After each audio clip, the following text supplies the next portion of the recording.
Welcome to my video, Two Kinds of Cool. Yes, I'm going to use a car to hopefully demonstrate some concepts I would like to explain and also promote amongst my YouTube subscribers, and that is two kinds of cool.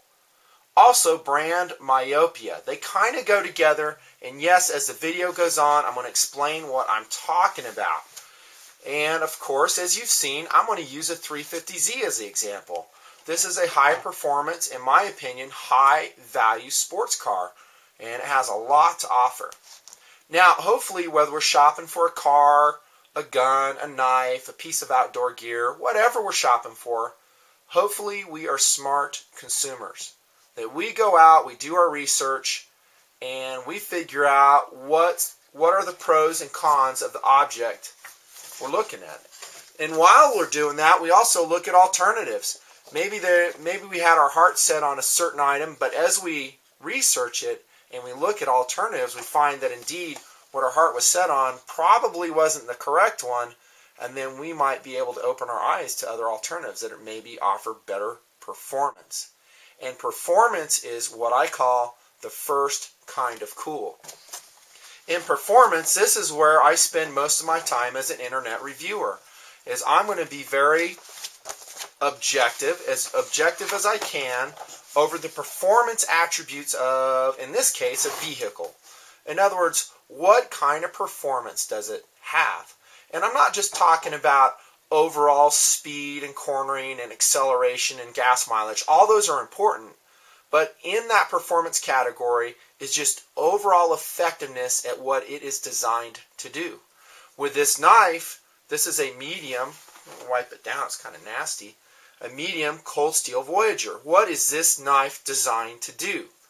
Well, Nutnfancy, me, I will spend some time on looking at that. How effective is it in the philosophy of use, or as I call POU?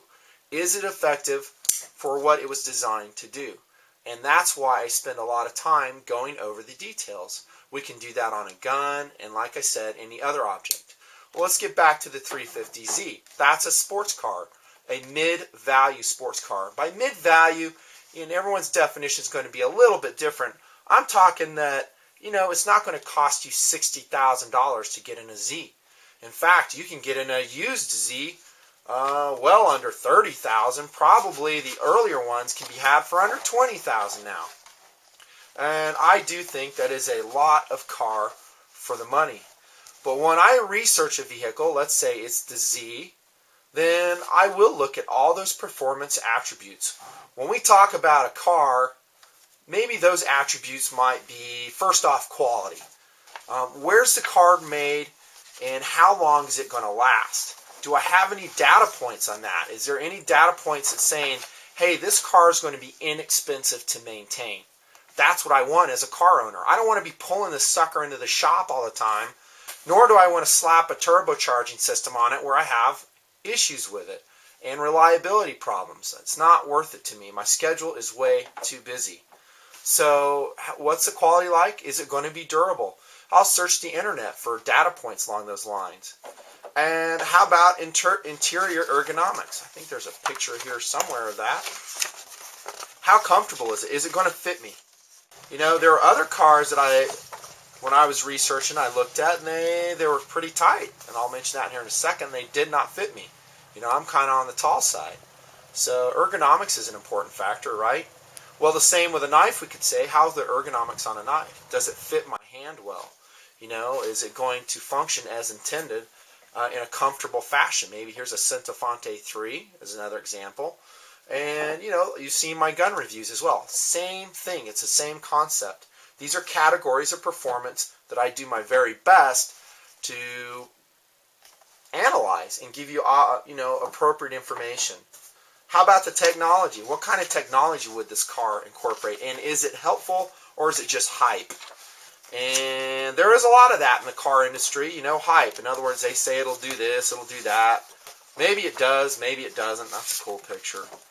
Well, yeah, the 350Z and probably its successors that are coming in the future will have probably the same technology. And the Z does incorporate a lot of cool technology that I'm impressed with, that I do think it matters. For instance, they have a carbon fiber drive shaft. They have coated pistons with a very slick substance, molybdenum. I can't even say it right. Gives you a better, and it has a variable, let me make sure I say this right, continuously variable valve timing. Gives you better low-end torque. I can attest that works. Speed-sensitive power steering. Forged aluminum, 3-link and 4-link rear suspension. There's a picture of that. I don't want to go into a lot of detail on the car because this really isn't about the car. It's more about the concept of two cools. In other words, we can get into the nuts and bolts, and there's that link suspension I told you about that kind of decreases unsprung weight and gives it better handling and cornering performance. But we can get into the specifics of the 350Z, and we need to look analytically at it as best we can. And in doing so, we'll come away with a more accurate picture. Sometimes, though, you cannot get that accurate picture until you consider the competition. I'm going to undock from the mothership. Oh, darn it.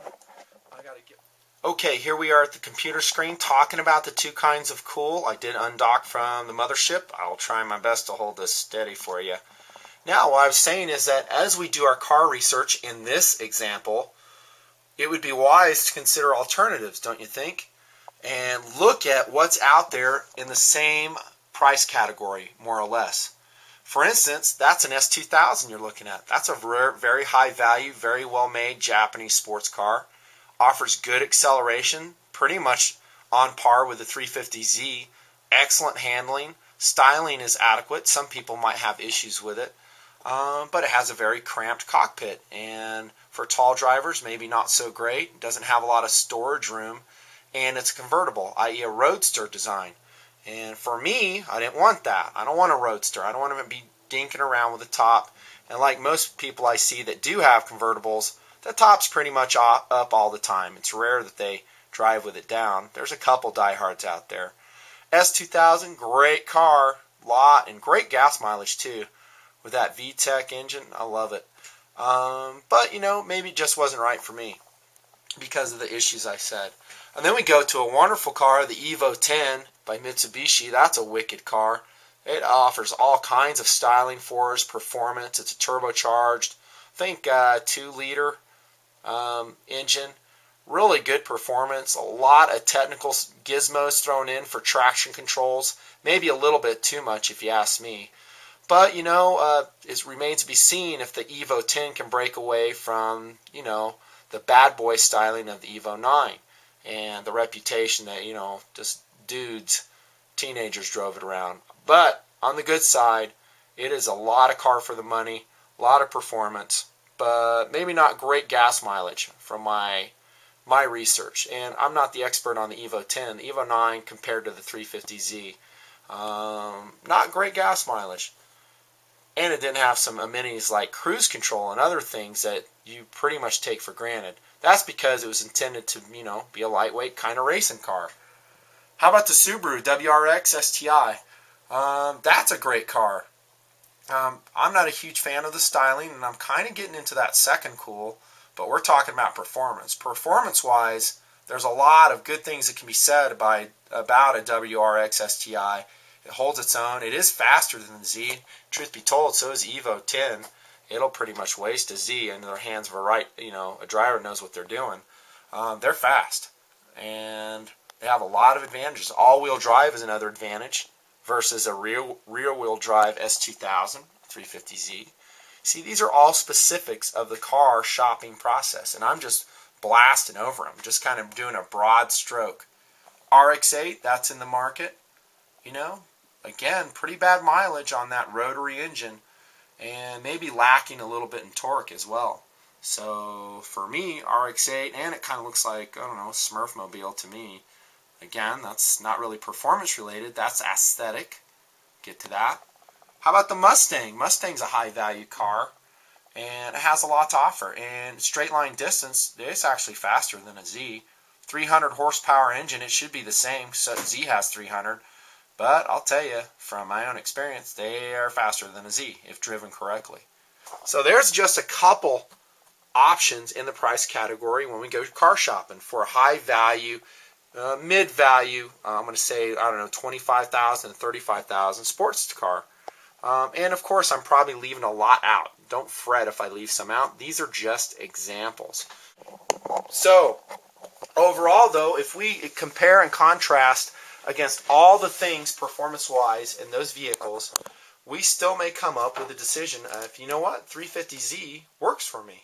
I like it. I like the value, the quality, the durability, the overall performance, the interior ergonomics. I can live with the quirks that it has, which I've previously mentioned, and I like the technology versus a competition. And then we make a buying decision, maybe, just maybe, because now we get into the second kind of cool. What was the first kind? Performance. How does the object perform as intended? The second kind of cool, which I want to talk about, is, can you guess? Intrinsic enjoyment. In other words, let's just call it enjoyment. How does it turn you on? There are some cars that you see people drive and you go, I cannot believe that guy likes that car. And yet for that individual, they love it. They think it's awesome. You know, I've seen guys driving these old British sports cars like the MG Midget and other goofy cars. I saw a guy with an AMC Pacer cruising around. But in his mind, he was having a blast. He loved it. And the point I want to make on the second kind of cool, i.e. enjoyment, is that's kind of off limits for us to criticize. In other words, if someone likes, let's say, I wish I had more knives handy, I don't. Let's say the Centofonte 3 by Spyderco. Let's say, you know, someone's evaluated it and said, you know, this is not the best knife for me, but I just love the way it looks. It turns me on. It's a good knife, and I dig it. That's above our criticism. If someone has determined that the knife for them, or the car, or the gun, or the backpack, just gives them enjoyment, who are we to say that it's wrong for them? We're not. We can't. We can critique the performance all we want, and those are demonstrable and real differences, and we can compare them against other cars, other knives, other guns, and that's what I do at the Nutnfancy project. I give you as much info as I can, and yes, I throw in my own opinions, and, you know, I think that's interesting. But when we get into the second kind of cool, i.e. just pure enjoyment, you know, for me, the 350Z is an enjoyable vehicle. It's well balanced, it's adequately fast, it's well made, it's low maintenance. I don't have to fool around with it, keeping it on the road. It beats most other cars on the road. Most. Yeah, there's things that are faster. There's things that are probably cooler, but they're a lot more expensive. Overall, I think it's an extremely high value, well made sports car that gives a lot of enjoyment. And that's the second kind of cool. Do you just dig the thing? You might have seen my video where I'm criticizing the Tom Brown tracker knife, and that is criticizing the performance of the knife. In other words, what it claims that it can do. And I called it, you know, down and said, you know, it can't really do what it says to do. And it's intertwined with that movie. That was a fair criticism. But I do not criticize the enjoyment side. There might be a user that just digs a certain knife. You know, I wish I'd got my blades ready. I'm sorry I don't. But sticking with a car, same thing. You might dig a car where someone else hates it. But if you love it, it turns you on, you like driving it, you like using the knife, the object, whatever it is. You know, maybe it's a flashlight. Maybe you just dig the Phoenix, you know, TK10. You love that flashlight. It's cool. And there might be some others there, but you love that one. My point is, it's above reproach. You cannot criticize someone for liking something if it gives them the second kind of cool. Now, sometimes people will dig an item, whether it's a car, flashlight, gun, whatever, at the exclusion of common sense. And I'll be the first to say, I just shake my head and go, dude, why do you choose that? There's so many other high-value options you could go with. And it's tempting to start criticizing them for their choices. But, you know what? You really can't. It's up to you, the individual user, to explore your options when you're looking at the first kind of cool, performance. You know, it's up to you to say, hey, these things are important to me, the things I mentioned. And then once you go down that, then, you know, look at the second kind of cool. You know, does it turn you on? Car buying is an emotional experience. I would venture to say that the second kind of cool, i.e. enjoyment is the primary reason people buy their vehicles. It's because they like the way they look. They like the way the car makes them feel. If you're a smart car salesman, you will play up on that. If you're a 350Z salesman, the best thing you can do is get that potential buyer in that car and take them for a drive, or let them drive it. Because a car, in some ways, will just sell itself. Same could be said with the Evo 10, the S2000, the Mustang, the Audi TT. I mean, the list goes on. These are performance cars, and they have a high enjoyment factor. A smart shopper will not let loose of that first kind of cool. The performance to value ratio is another way of saying it, and they'll keep it in check. Now, along this road of analyzing things like cars, everything I've told you, is we got to be careful for a thing called brand myopia. I also want to advocate the abstinence of brand myopia. Brand myopia is usually advocated by people, I'm sorry, that don't have a lot of self-esteem. They will clamp onto a certain brand and it will define who they are. I saw this in junior high school when people used to wear the Ford and Chevy t-shirts. You remember that? There's a lot of rivalry, and a lot of that can be good-natured. I'm all for that. But some people take it very far indeed. In fact, they'll adopt, let's say, Glock. I'm going to pick on Glock. That they're Glock users, and they think that any other gun is garbage. And they'll say as much. And if you attack their choice of weaponry, they will, to the end of the earth, they'll criticize you and work to lambast you. And I'm just giving a random example. It could be H&K users. It could be Smith & Wesson guys. It could be people who love cold steel knives. It could be Busey knives or Strider knives. That they in their minds think that they are the absolute best in the world, and how dare you impugn the object of which I've chosen. That is pretty much a very immature way to look at shopping, at information dissemination when you're researching an object. As a Glock user, and yeah, I'm a Glock fan, however, I'm not brand myopic. I recognize the features and benefits of other brands, including the Ruger SR9, the H&K 2000, the SIG P226, 228, other series, the Keltec PF9, P3AT. That's how we need to be as a mature user of cool things. Don't just be myopic and think that because you made a choice one day on, I don't know, your H&K pistol, that now H&K rules the world and all other comers suck. And then you criticize and lambast anybody who says otherwise. That's what you see a lot in forums. And that's a sign of, honestly, maybe some limited self-esteem. I even hate to say that. For lack of a better term, we shouldn't have our objects that we use define who we are. It's okay to be a fan. It's okay to be, enthusiastic about that object. However, we need to remain open-minded, and maybe something better will come along. And the first kind of cool is performance. Performance. And I'll talk about that, and we'll continue to do that. Like Taurus handguns. How light are they? How reliable? How accurate are they? By the way, I'm on Impact Guns website. These are all valid things to talk about. And the second kind of cool is enjoyment. Maybe the guys just love the 24/7.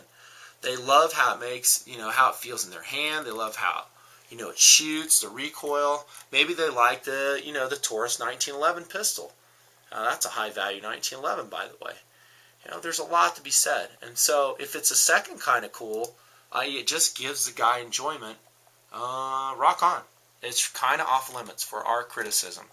Because there's a lot of things that you and I have and we like that other people would look at and go, you're a fool for liking that. I've said that in other videos. And everyone's like that. So if we stick to performance, that's fair game. We can talk all day long about how something performs. But if it's a second kind of cool, i.e. enjoyment that it gives that individual, you kind of got to respect it. There's a lot of different tastes out there. There's a lot of things that people like that you won't like. Alright, that's all I have. Amazingly short video explaining the two kinds of cool and the avoidance of brand myopia. Nutnfancy signing off. Thanks, guys. Check you later.